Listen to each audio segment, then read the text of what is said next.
Welcome to Relax and Chat, episode 50. Today we have sci-fi writer, author of the Celestial Saga, Alex O'Connor. How are you today, Alex? I'm good. How are you? Doing good, doing good. Busy as usual, but it's been a very, very good day today. Excellent. Um, I am so eager to just jump right into the questions. I'd really like to hear about your stories. There's currently shown on Amazon three books listed in the Celestial Saga. Is this actually a trilogy or an ongoing series? In a way, it's both. So this first set, it is a trilogy. I do have plans to expand the series as a whole, which is why I called it the Celestial Saga, or one of the reasons why I named it that. My goal is to have all of the stories be interconnected. Like little details that you might find in the first one are going to pop back up in a later one, things like that. So this is the dawn of the series, essentially, pun on the first title. So it's a trilogy that acts as its own, but also as part of a whole. Oh, that sounds pretty cool. Well, the trilogy, I believe, begins with Dawn of the Seekers. Would you Correct. tell us a Yeah, little bit about that one? absolutely. So it is the first one to kick everything off. The story, well, this trilogy in particular, I called the Nova Team trilogy, or it can also be called the Ethan Richards trilogy. Nova Team is the central characters of the group, so it's core group of five characters that are special forces team within the United Celestial Alliance military. Um, Currently, the United Celestial Alliance is at war with the Kaltari Empire, who want to be kind of like the leaders of the galaxy. They don't like that humanity is on top of thing like the general power scale. So they want to be superior to everyone. As the story progresses, Nova Team starts to learn that the full might of the Kaltari Empire may not be solely of their own, but with the help of some new visitors that they encounter, they realize there's a greater threat that's out there, kind of almost using the Kaltari as puppets to kind of advance their own agenda. Ooh, that's pretty cool. And then the second story is Shadow of the Emperor. What Yeah, happens so in so with this one, you start to, or the audience will start to see that greater threat emerge. We kind of see things winding down against the Kaltari Empire. The true enemies start to reveal themselves. And so Nova Team, with some new allies that they didn't exactly expect to find, start going off to fight this greater threat that has emerged. Me personally, I think it's my favorite book that I've written so far. Just I worked on the first one for so long, like over the course of 10 years. So getting to the second one, I was like, oh, I can finally start, working on that actual next part that I had envisioned for so long. So it was probably the most fun I've ever had writing, and I just really enjoy it.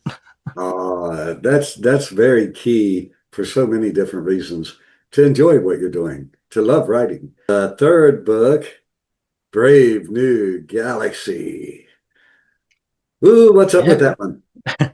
So that one, I like to incorporate the titles as the overall like theme for the story. So this one, you do have the kind of the conclusion to the first trilogy involving Nova Team. So they're working to the galaxy is now united against the threat that's coming from a well, various other galaxies out there. They're fighting what's called the Conclave, which is a collection of alien races.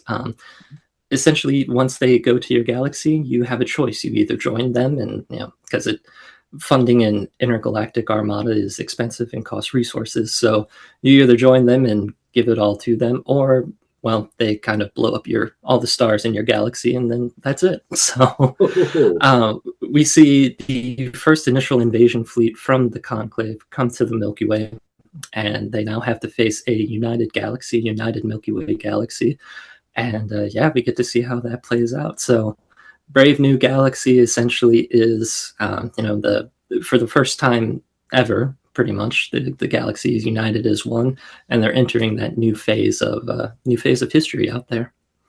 wow. Now, sci-fi in particular just in general, can be read by pretty much anyone. It Mhm. suits everybody. I love sci-fi because it can encompass all the other genres in different parts of the stories. And it's Absolutely. a lot of fun. Uh, it's really cool in that way. And so I'm curious though, when you were writing these stories, did you have a target audience in mind, adult, YA, that sort of thing? So more, I think I did focus more on like the adult audience, or at least people kind of like adult, young adult in a way, because it is very akin to things like it's been compared to Mass Effect, Star Trek, Star Wars, Halo, which are all things that a lot of people grew up with and everything, and they still interact with to this day. So capture the goal of the first one was really to capture that like first feeling, like what did you experience the first time when you either played some of these games or watched some of these movies, and I really wanted that to like the first book, Dawn of the Seekers, to capture that feeling.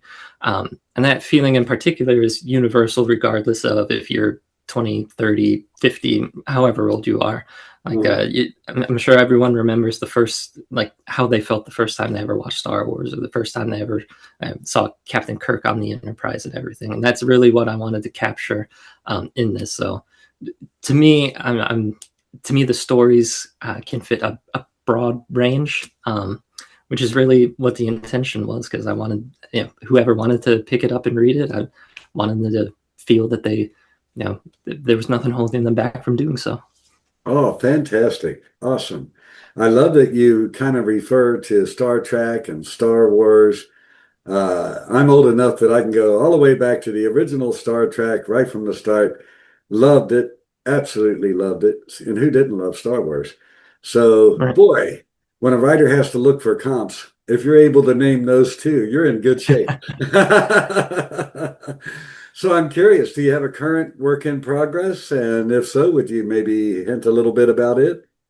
Absolutely, yeah. I've actually got two. I'm a big fan of project code names because growing up I always read about how games in development use code names in movies as well. So I was like, oh, I want to do that. So when I was writing the first one, Dawn of the Seekers, I used Project Nova, which kind of ties into it as well. That Nova team as a whole. So for the ones that I'm working on right now, I'm not quite ready to reveal the titles of them yet, but I've got kind of a good project name for what is tomorrow, but Project Valentine, which is its own thing, completely separate from the Celestial Saga. Not even the same genre. In fact, it's set in present day. It was just kind of like a fun little idea that popped into my head one day. I think I was like on my lunch break at work, just kind of sat down, started writing it, and then just flew by in like I think a month and a half or something. Like it was the quickest that I'd ever written something. I was just like, the idea just wouldn't leave my head, and I could not work on anything else other than that. So I've got another one, another trilogy that I'm working on, actually sci-fi, called Project Sunrise. That's kind of my current one. So with Project Valentine, I'm hoping to start editing this weekend. Sunrise is still in part two of the writing process. So I've finished the first installment, going into the second. It focuses on, so it's actually in the Celestial Saga. So the next set of books for that, you get to see a continuation of characters from the first story, but we also get some new ones. So we get to see kind of the aftermath of what happened in Brave New Galaxy, and we start going into the new galaxy essentially.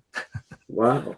Yeah, all of that sounds really awesome. Of course, I'll have links down in the description for each of the books so that the audience can pick them Okay. up, check them out. Um, I like to do the next segment because I find it pretty fascinating. And that is where I like to give the guest an opportunity to speak directly to the audience and share anything you like. Sure. So for this part, I always like to encourage people to follow your dreams, especially if it's involving art. Art, whether it's hard to build an audience at first. So maybe first couple of years or something, you're not going to have the world's greatest sales. Like I know for me, I can't quit my day job to be a writer as much as I wish I could. It's just not feasible right now. Hopefully one day. Um, but really the world needs art created by human artists and solely by human artists. Like the passion, the emotion, the feeling, all of that, it's visible by something that somebody makes, whether it's a book, a painting, a poem, a movie. You can see the, like, especially when it's a project that comes from the heart, you can see exactly like that person imprinted on their project that they had. So I always want to encourage people, like, if you have a dream of doing something artistic, whatever it is, writing a book, making a movie, whatever you want to do, go out and do it, no matter how long it takes you. Like the first one, it took me 10 years to write Celestial Saga Dawn of the Seekers, and I've been working on really the entire thing for the better part of that time. Like it's essentially all I eat, sleep, and breathe, essentially. So it is, but no, like it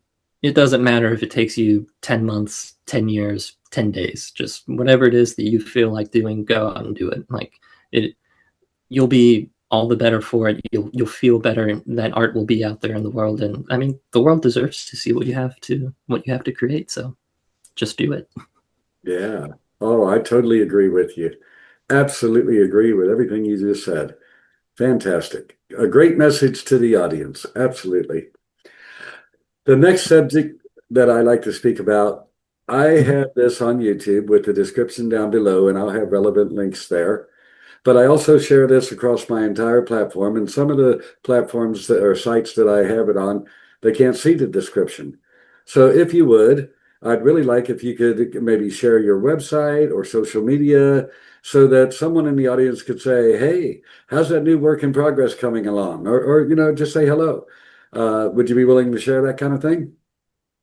Absolutely. So my website is alexoconnorauthor.com. Unfortunately, alexo'connor.com was taken, but I had to put the author in there. So my already long name became slightly longer. On all social media, let's see, what is there? Twitter, TikTok, Threads, Blue Sky, and there's one other I feel like. Oh, Instagram. I am at A O'Connor Author, and that's OCONNOR. And then on Facebook, I have a page that's Alex O'Connor author. But on all of those, like, I always post my daily writing or word count goal that I have for the day. So it's nice to post that because, some people, especially if they're starting off, like, you might not be able to write like 1,000, 1,500 words a day or something. So some days you only have like the 100-word days. Some days you have 1,500. So I always post whether it's big or small. Keep everyone updated on the projects because I want to provide that encouragement. Like if I'm struggling, like you're not alone. Like if I hit a roadblock in my project, you're going to know about it because the author community is really great about banding together and providing that support and helping people through whatever they're going through. So Yeah, you're right, and it's really valuable too because too often, especially with new authors, you feel absolutely alone. You spend so many hours sitting there by yourself, pen, typewriter, computer, but you're just you and your medium and your story, hour after hour after hour. And many writers will start to kind of doubt themselves. Imposter syndrome starts to seep in. And it's so absolutely, wonderful when you can get on social media and chat with other writers and you realize you're not really alone. All the writers are going yeah, through those things. And, absolutely, one thing I really admire is the dedication and basically to not have a time limit, to do it, to do the story. Like you said, get in there and write. And I don't believe in deadlines at all. I believe in let the story have what it needs. Really put everything in there that you feel is in your heart and in your mind. Make the story complete. And it sounds like you've done that with your works, and I really enjoy hearing you suggest that to other writers because that's fantastic. Yeah. as another thing, just kind of circling back, like it doesn't matter if you put like one word on a page or 100 words on a page. Like progress is progress. As long as you're moving forward, that's what matters. Well, I tell you what, I'm never going to lie on this show. It's just not me. But I have not yet read any of your work. I do some research when people would like to do the show. I try to find out who I'm talking to. And immediately following this show, Dawn of the Seekers is headed to my book list, and I'm going to read it because it sounded really wonderful. Uh, I'm a big fan of reading sci-fi. I love it all the way back to Stephen R. Donaldson, The Real Story. I love it. I love sci-fi stories. I have never tried to write one.